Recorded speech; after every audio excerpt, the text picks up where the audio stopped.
Hi, it's April. I'm checking in to say hello. I have a lot of random things to say as the year is coming to an end and wasn't sure exactly how I wanted to say these things. Then it occurred to me that there's no script. I could say whatever I want. Anyway, happy Friday. It's Friday when I'm making this video, and it's been a very long week.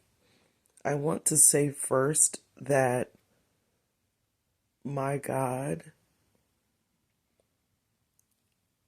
is always with me.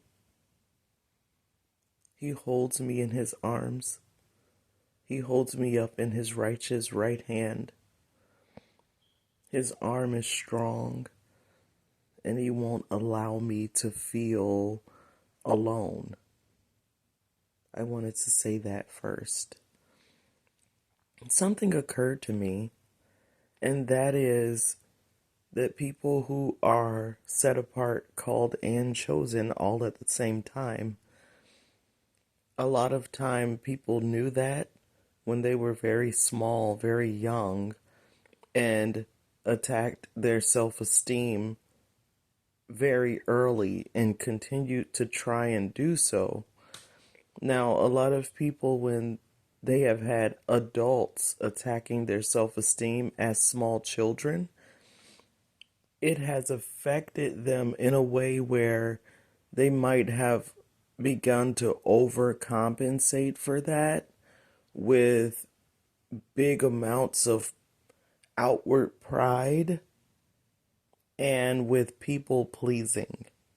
So if I just act all puffed up, or if I just display this false bravado and confidence, and if I do and say the things that the people around me will accept, then I'll have love and acceptance from other people.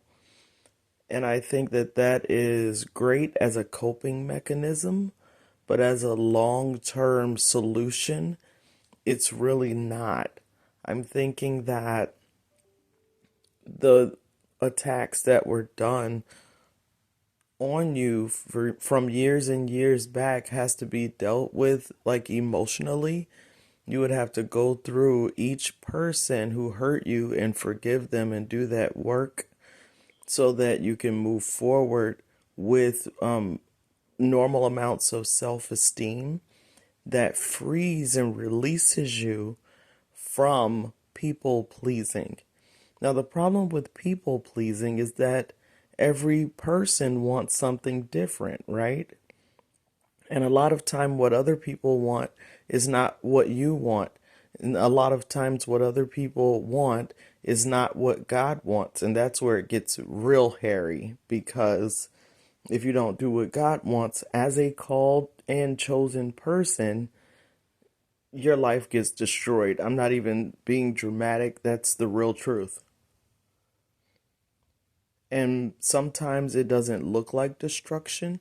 Sometimes it looks like just nothing is moving for 15 years.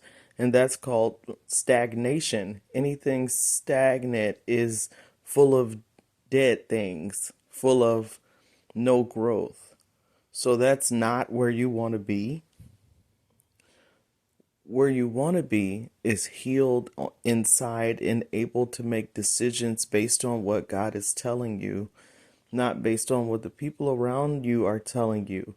Now, the people around you, not only do they want separate things from each other, so they'll be pulling you in different directions at the same time, but they also may want the opposite of what you want for you and the opposite of what God wants for you. Now, I think that the solution is to develop this thick skin. This, I really do not care what you think. That's not my business. God told me to do A. I'm going to do A, even if I look like, the Israelites standing in front of the Red Sea looking crazy until God parts it,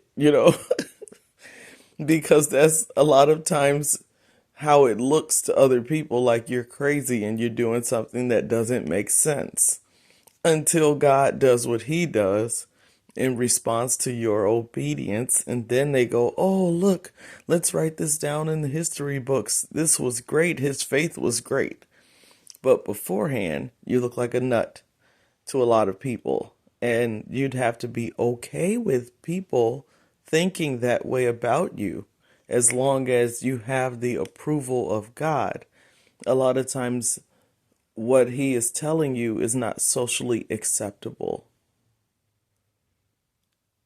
A lot of times, the people that you're looking for social acceptance from are jealous of your called and chosen behind. Okay? So they're going to automatically want whatever you shouldn't have for you because they'd like to see something bad happen to you. They've been watching you and they feel like, how come nothing that happens to other people happens to him, happens to her? How come everything that other people seem to struggle with, you seem to be doing with ease? That's really annoying. I have witnessed people having these conversations. Then they notice when they're laboring to get something done and you get it done easily with your called and chosen self. And they get annoyed sometimes. Now, these are the people you're going to go and ask for advice from on what you should do with your life. What do you think they're going to tell you? They're going to tell you to make whatever decision would make them feel better about themselves. And that's a little scary to think about. Anyway, I've said a whole lot and it seems a little discombobulated, but really it all comes together. The point is, as a called and chosen person of God, you have to get over people pleasing. The only way to get over people pleasing is to work on genuine forgiveness and self-esteem building. The self-esteem that comes solely from who you are. God made you exactly how you are. And just accepting that and being okay with people who want to control your actions, thoughts, and life, letting them go. Being okay with them walking away if they cannot control you. Being okay with them saying, oh, you're not accepted by us. Because if they were genuinely your loving friend, they wouldn't be doing that right now. They wouldn't be walking away because they can't control your decisions, emotions, whatever it is. So that way it cleanses the way for people who are going to be genuinely rowing your boat in the same direction with you. I like the boat references. They're pretty cool. Anyway, I will talk to you guys later and share more random thoughts that are not so random. Have a good day. Bye.